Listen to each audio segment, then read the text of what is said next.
Domestic terrorism from white supremacists is the most lethal terrorist threat in the homeland.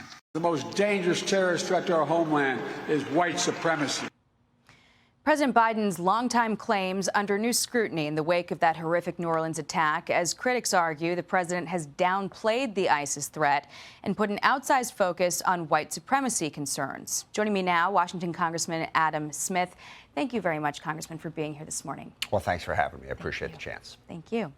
So, sir, throughout his presidency, Biden believed that white supremacy was the greatest threat to the homeland. But 2 months before those last remarks that you just heard, the U.S. intelligence community released its annual threat assessment report.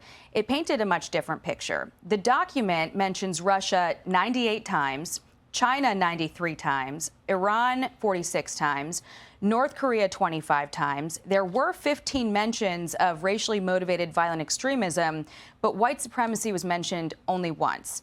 Did President Biden have his priorities wrong? No. I mean, that was President Biden's intelligence community that issued that report. Whatever couple of clips you may have picked of what the president said, I think the emphasis of his Justice Department, of his intelligence community, of his Homeland Security Department was always on precisely what that report you just read said it was. It understood the broad threat environment that we face and did its best to try to confront that threat environment. Well, the FBI told Congress that the suspect in the New Orleans attack, Shamsuddin Jabbar, was not on their radar. They didn't have any intelligence on him. He was not someone that they were watching.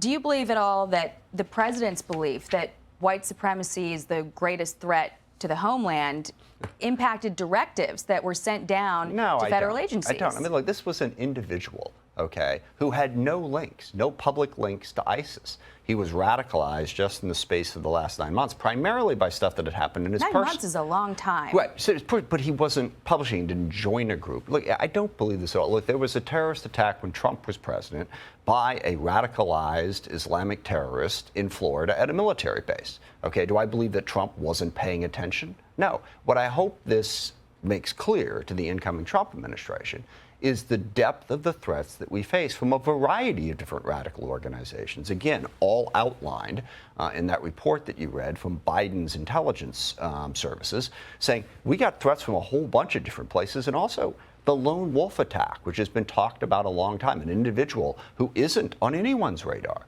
So what we need is we need to support local law enforcement. We need to support the FBI. We need to support the Justice Department to do their level best to try to find as many of these as possible. Understanding, and you've heard this quote before, you know, the terrorists only have to be right once.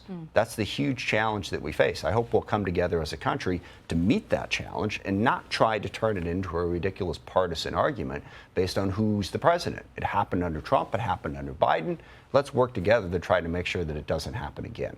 Well, the attacker's brother told Fox this week that Jabbar joined the military to try to find some direction in life. He spoke to us off camera. Listen to this. Him being in the military was more trying to find something to set him straight, to ground him. He was looking for some type of guidance to help, you know, in his life. Both the New Orleans attacker and also the man involved in the Cybertruck explosion in Las Vegas had military backgrounds.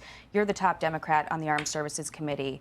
Are you concerned at all about a problem with our service members falling prey to radicalization? I'm concerned with the problem with the radicalization of people in our country in general. I think it has happened to people who did not serve in the military. So I think to sort of paint a broad brush of service members as uniquely vulnerable to this type of thing, I think that's somewhat denigrating to the people who serve in the military. At the same time, do you believe there are enough services supporting them? See, that's where I was going next. Just give me a quick second. I don't want people to say, oh my gosh, the military, it's full of all these people, because I think that's an exaggeration. That's wrong. It's not fair to the military. We do have to do a lot more, I believe, to deal with the mental health issues that people in the military face. PTSD and other issues. A lot of advancements have been made in recent years, a lot of new treatments, certainly, but it is something that we need to emphasize to make sure that service members get our support and help. Because, you know, fit the terrorist attack, the number of suicides that are done by people in the military are completely unacceptable and need greater attention. It's a terrible issue. Yeah. Moving on, though, the first FBI spokesperson who addressed the public after this attack gave wrong information about the case. Take a listen to this. We'll be taking over the investigative lead for this event. This is not a terrorist event. We now know that that junior agent, Alethea Duncan, was only speaking because her boss, the special agent in charge of New Orleans, was on vacation. FBI headquarters was so upset, they sent the deputy assistant director from D.C. to take over this. Do you believe that Duncan's statement eroded public trust in investigators? Should she face any consequences for that? I don't know about that. It was clearly a mistake. And this happens all the time in speculation. Something comes out, people reach conclusions like that. And experienced investigators should know better than that, without question. So I'm not in charge of, discipline within the FBI, but clearly that was a mistake that should not have been made. At a minimum, should policies be changed to ensure that senior officials are on hand during major events like New Year's Eve, the Sugar Bowl, Super Bowl? Yeah, no, that is quite possible, and particularly when you have a period of time when you can suspect a threat. Absolutely. Do you believe that the federal government's doing enough to secure large-scale events that are coming up, like inauguration? Trump also plans to hold a rally in D.C. the night before inauguration. Is there sufficient security for that? Yeah, I believe there will be sufficient security. We see it going up all the way around here already. But look, it's a huge challenge, and I think we need to take it very seriously because regrettably, we live in a time when people are radicalized by a wide variety of different things. And also, as the threat assessment that you read earlier, Russia in particular has really stepped up their hybrid attacks in a variety of different places across the country. So, yeah, we need a heightened level of security for all of these events. The new Congress has been sworn in. Minority Leader Hakeem Jeffries made some headlines with this. Take a listen. It's okay. There are no election deniers on our side of the aisle. But in 2018, Jeffries wrote, "The more we learn about 2016 election, the more illegitimate it becomes. America deserves to know whether we have a fake president in the Oval Office." And then he doubled down in 2020. He posted to Trump, "Keep pouting. History will never accept you as a legitimate president." What changed? Well, I think a lot of Democrats made mistakes in terms of complaining about the 2016 election. I remember vividly, I was on this network like a month after, and this issue came up. I said he won the election. Let's get over it and stop talking about it. There's a lot of people in a lot of different places. I do find it interesting that Fox News is only concerned about Democratic election deniers. It seems like the Republicans took that whole thing a little bit more seriously in terms of storming the Capitol, in terms of doing all kinds of efforts to actually stop the election, as opposed to just issuing a couple of comments. So, yeah, people will get emotional about elections. Nobody should try to stop an election from being certified. In fact, tomorrow, snow willing, we will be certifying President Trump's election. You will not see Democrats stand up and protest that. You will certainly not see them storm the United States Capitol to try and stop that certification.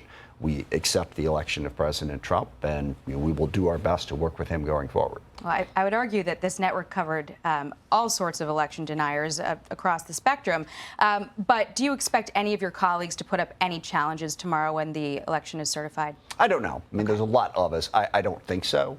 But gosh, go back to 2000 and I think 2016, there was, I think, one House member, Democrat, who, protested the election then. Didn't have a senator, so it didn't go anywhere. But there's a lot of us, but I can tell you 99% of Democrats, this is the way the election went out, and we're going to go work with the new government. Finally, with just 30 seconds left, the speaker held onto the gavel, but it did take some muscle from Trump. Yeah. How are Democrats going to work with the incoming administration to make sure that bills get passed and government functions? Yeah, it's going to be hard. And look, the biggest challenge is going to be on the budget reconciliation process. House Republicans are meeting this weekend to try to figure that out. Promising to cut taxes, not cut spending, balance. It's going to be tough, but we'll work with them. Congressman Adam Smith, thank you very much for being here. Thanks for the your chance. time. Thank you. Hey everyone, I'm Emily Campagno. Catch me and my co-hosts Harris Faulkner and Kaylee McEnany on Outnumbered every weekday at 12 p.m. Eastern, or set your DVR. Also, don't forget to subscribe to the Fox News YouTube page for daily highlights.